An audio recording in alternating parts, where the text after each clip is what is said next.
Hello दोस्तों, स्वागत है आपका हमारे YouTube चैनल पर। दोस्तों, कमेंट आया है कि सर जो हम बीम बनाते हैं उस बीम में हमको किस तरीके का कंक्रीट बनाना है, यानी कि बीम में कितना सीमेंट बालू और गिट्टी मिलाना है कि जो हम कंस्ट्रक्शन कर रहे हैं उसमें बीम जो है हमारा वो बहुत मजबूत रहे और जो बीम का काम है वो अच्छी तरीके से करे। तो आज के इस वीडियो में हम देखेंगे कि बीम में आपको किस तरीके का कंक्रीट यूज करना चाहिए, कुछ आपको उसके साइज के बारे में बताएंगे, कुछ स्टील के बारे में बताएंगे और कुछ उसके बेसिक चीज भी आपको हम बताएंगे। तो दोस्तों, वीडियो के एंड तक बने रहें। अगर आप वीडियो को एंड तक देखते हैं तो ये बात कंफर्म है कि आप बीम से रिलेटेड बहुत सारी चीजों को आप जान पाएंगे, ताकि जब आप कंस्ट्रक्शन करें अपने साइट पर तो कभी भी आपको प्रॉब्लम ना हो। तो अगर आप एक मिस्त्री हैं, ठेकेदार हैं, या फिर अगर आप फ्रेशर इंजीनियर हैं या फिर क्लाइंट हैं जो अपना काम करवाना चाहते हैं, तो ये वीडियो आपके लिए बहुत ही इंपॉर्टेंट हो सकती है। तो वीडियो के एंड तक जरूर बने रहें।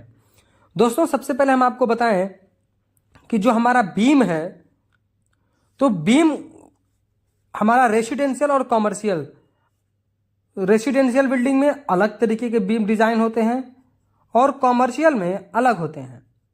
हम बात करेंगे रेसिडेंशियल की।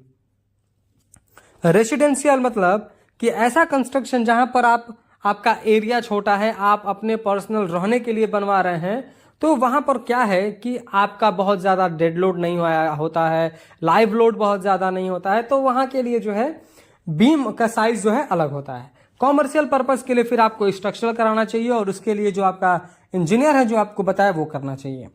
लेकिन हम बात करेंगे रेसिडेंशियल बीम के बारे में। तो दोस्तों, बीम में कौन सा आपको जो है सीमेंट गिट्टी बालू कितना मिलाना है, ये बात आप जानने से पहले ये जान लें कि जो हमारा बीम है इसका रोल क्या है, इसकी क्यों जरूरत पड़ी हमारे कंस्ट्रक्शन में। तो दोस्तों, आजकल के जो भी स्ट्रक्चर हो रहे हैं ये सारे फ्रेमिंग स्ट्रक्चर हो रहे हैं।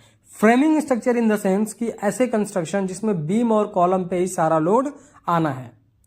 तो आप हमारी बात से समझ रहे होंगे कि हमारा जो बीम है उसका एक बहुत ही इंपॉर्टेंट रोल है हमारे कंस्ट्रक्शन में, लोड डिस्ट्रीब्यूशन करने का।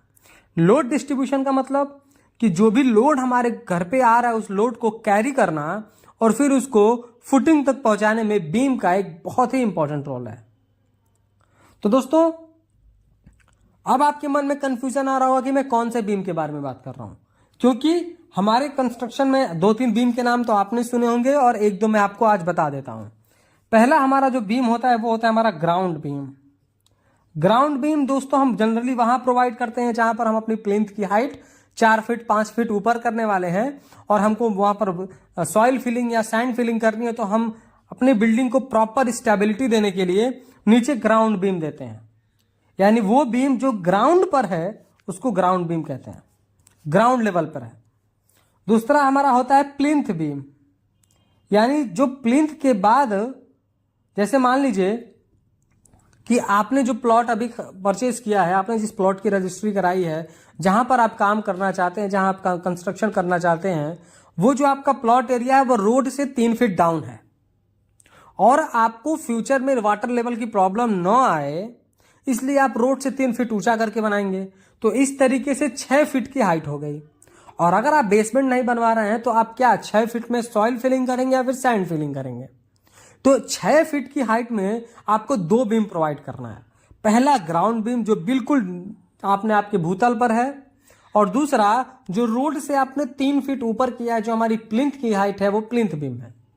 तो 2 भी हम इसलिए प्रोवाइड करते हैं ताकि जो हम बीच में ब्रिक वर्क करेंगे मिट्टी के लोड से वो फटे ना, उसमें दरार ना आए, इन सारी चीजों के लिए हम प्रोवाइड करते हैं। तो हमारा एक प्लिंथ बीम होता है, ग्राउंड बीम होता है, एक प्लिंथ बीम होता है। उसके बाद हमारा होता है लिंटल बीम। लिंटल बीम बहुत सारे लोग नहीं जानते हैं। लिंटल बीम का रोल यह है डोर और विंडो के ऊपर आने वाले ब्रिक वर्क के लोड को कैरी करना। यानी कि जब हम डोर विंडो लगा देते हैं उसके ऊपर, अगर डोर विंडो के फ्रेम के जस्ट ऊपर हम ब्रिक वर्क कर देंगे तो ब्रिक वर्क के अपने डेड लोड से आपका फ्रेम धीरे धीरे बैठता है और प्लास्टर और ब्रिक वर्क में बड़े बड़े क्रैक्स दिखाई देते हैं। तो उससे बचने के लिए आपको लिंटल बीम प्रोवाइड करना है। तो एक हमारा लिंटल बीम होता है। उसके बाद है हमारा एक स्लैब बीम। स्लैब बीम को जनरली लोग लटक बीम भी बोलते हैं। स्लैब बीम हमारे छत के ठीक नीचे जो बीम राउंडेड में चली है उसको स्लैब बीम बोलते हैं। और एक हमारा होता है हिडन बीम। हिडन बीम यानी इस तरीके का बीम जो हम छत में ही प्रोवाइड करते हैं, और इसलिए प्रोवाइड करते हैं ताकि हमारा जो लटक है बीम का, जो हमारा डेप्थ है, वो हमारे किसी रूम के अंदर दिखाई ना दे। तो हम जनरली हिडन बीम वहां प्रोवाइड करते हैं। हिडन बीम के और भी ढेर सारे इंपॉर्टेंट्स हैं कि हम उसको क्यों यूज करते हैं। मैंने इसके लिए एक वीडियो बना रखा है, उस वीडियो का लिंक मैं डिस्क्रिप्शन में दे दूंगा, या फिर आप चैनल पर जा करके सर्च करके उसको देख सकते हैं। तो इतने सारे बीम होते हैं हमारे कंस्ट्रक्शन में। तो ये जितने भी हमारे बीम हैं, इन सबका मेन काम है लोड कैरी करना और लोड डिस्ट्रीब्यूशन में अपना एक इंपॉर्टेंट रोल प्ले करना। सपोज कि आपने एक कंस्ट्रक्शन किया जिसमें आपने ग्राउंड बीम दिया, आपने स्लैब, आपने प्लिंथ बीम दिया, लिंटल बीम दिया, स्लैब बीम दिया, तो आपका जो छत पर जितना भी लोड आ रहा है उसको स्लैब बीम कैरी कर रहा है। स्लैब बीम उन सारे लोड को कॉलम को ट्रांसफर कर दे रहा है। कॉलम सारे लोड को ला करके आपके प्लिंथ बीम को ट्रांसफर कर रहा है। प्लिंथ बीम से सारा जो लोड है वो ग्राउंड बीम पे जा रहा है। ग्राउंड बीम से हमारे सारे लोड जो है कुछ मिट्टी में डिस्ट्रीब्यूट हो रहा है, कुछ कॉलम के थ्रू, फुटिंग के थ्रू नीचे सॉइल में डिस्ट्रीब्यूट हो रहा है। तो इस तरीके का हमारा लोड डिस्ट्रीब्यूशन है। यानी कि हमारा जो बीम है वो बहुत इंपॉर्टेंट रोल प्ले करता है हमारे कंस्ट्रक्शन में। तो अब हम बात करेंगे कि आपको किस तरीके का इसमें कंक्रीट बनाना है। तो आपको बीम में M20 ग्रेड बनाना है। M20 ग्रेड का मतलब 1:1.5:3, 1:1:3। यानी कि अगर आप 1 बैग सीमेंट यूज कर रहे हैं तो आप 1.5 बैग सैंड का यूज करेंगे और 3 बैग आप एग्रीगेट यूज करेंगे। इसका आप कंक्रीट बनाएंगे, और आप इस कंक्रीट का अगर आप बनाते हैं और इससे कंक्रीटिंग करते हैं तो आपका बीम बहुत मजबूत होगा। लेकिन ऐसा बिल्कुल नहीं है कि आपने सिर्फ कंक्रीटिंग कर दिया तो आपकी बीम मजबूत हो गई, नहीं। इसके बाद भी आपका बहुत इंपॉर्टेंट रोल है। आपके बीम में हनीकॉम्ब ना हो, यानी कि सरिया ना दिखाई दे, उसमें एयर वॉइड्स ना हो, हमारा जो एग्रीगेट है वो ना दिखाई दे। इसके लिए आपको वाइब्रेटर यूज करना है। वाइब्रेटर एयर वॉइड्स को निकालता है अच्छी तरीके से। आप जो भी आपने शटरिंग करी है उस शटरिंग के बीच में पूरे शेप में कंक्रीट फैलता है, बीच में एयर वॉइड्स नहीं रहते हैं। तो वाइब्रेटर आपको हर हाल में करना है।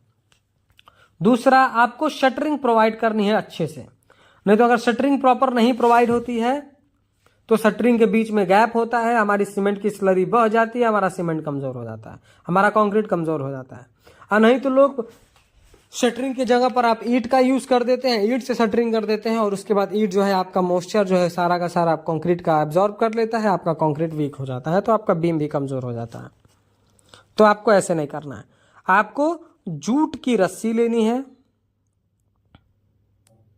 और आपको जूट की रस्सी से क्यूरिंग करनी है।